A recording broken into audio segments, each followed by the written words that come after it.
Jaipur's Johari Bazaar. It's the ultimate destination for gems and precious stones, attracting royalty and commoners alike. For hundreds of years, this market has been the go-to destination for every link in the global gems and jewelry chain. But in the last few years, external shocks have fractured the businesses in the sector, hurting livelihoods of thousands of traditional artisans. The pain began even before the pandemic-related lockdowns. परिस्थितियाँ पहले तो नोटबंदी, उसके बाद में second corona, अभी Russia and Ukraine का war situation है। फिर चाइना ने बहुत मतलब मैकेनिकल बना करके, हम इंडिया में हैंडमेड बनाते हैं और चाइना मशीनों से बनाते हैं, तो उनकी कॉस्ट ऑफ प्रोडक्शन और क्वालिटी ऑफ प्रोडक्शन वो अलग है और वो बहुत सस्ता पड़ता है, तो इसलिए लोग चाइनीज़ माल पे ज़्यादा शिफ्ट हो गए हैं।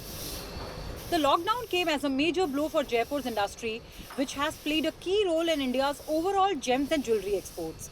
In 1966-67, India's gems and jewelry exports stood at $28 million.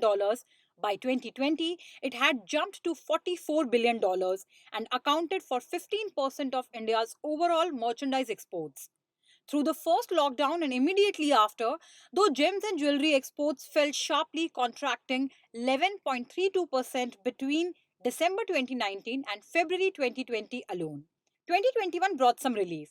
Exports rose from 13,160 crore rupees in August 2020 to 24,239 crore rupees in August 2021. But artisans and jewelry outlets say there are still numerous hurdles to business. Indian mines पे भी माल निकल रहा है, लेकिन वो बहुत कम है। Mining हर जगह ही कम हो गई है। जो बेस्ट क्वालिटी माल था वो पहले कंज्यूम हो चुका है। अब वो जो निकल रहा है, या तो लो कैटेगरी निकल रहा है और बेस्ट क्वालिटी निकल रहा है, तो बहुत कम मात्रा में निकल रहा है, तो उसकी प्राइसिंग बहुत, क्योंकि जो चीज़ कम अवेलेबल होती है उसकी डिमांड ज़्यादा होती है, तो प्राइस अपने आप इंक्रीज़ हो जाती है। The industry has also been hit by hikes in export duties, and while some had hoped import duty cuts on cut and polished diamonds and gemstones announced in Budget 2022 would help boost the sector, it has resulted in competition from cheaper imports. Then there are labor troubles which came to a head during the pandemic. The gems and jewelry business requires a very specific set of skills in its laborers, and the lockdown promoted by the pandemic caused a massive shift in the labor demand ratio. During the lockdown, many of the skilled laborers of this sector went back to their hometowns and in the following months opted for jobs that were safer and closer to home. Gems and jewelry business owners in Jaipur say barely 20% of their workers chose to come back once the lockdowns were lifted, and the trained workers with the specific skill set required for this sector are in serious short supply. Experts say that the industry needs urgent support going beyond cheaper access to capital.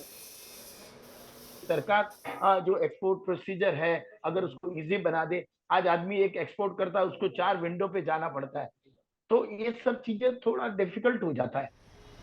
Jaipur's traditional gems and jewelry industry has received a leg up from the recent India-UAE Comprehensive Economic Partnership Agreement, which affords numerous benefits including tariff concessions, preferential market access and zero customs duty. But for a sector that's largely unorganized, experts say the centre and state government will have to come up with tailor-made measures, especially if its 1,000-year-old heritage is to survive. In Jaipur, Santia Gora.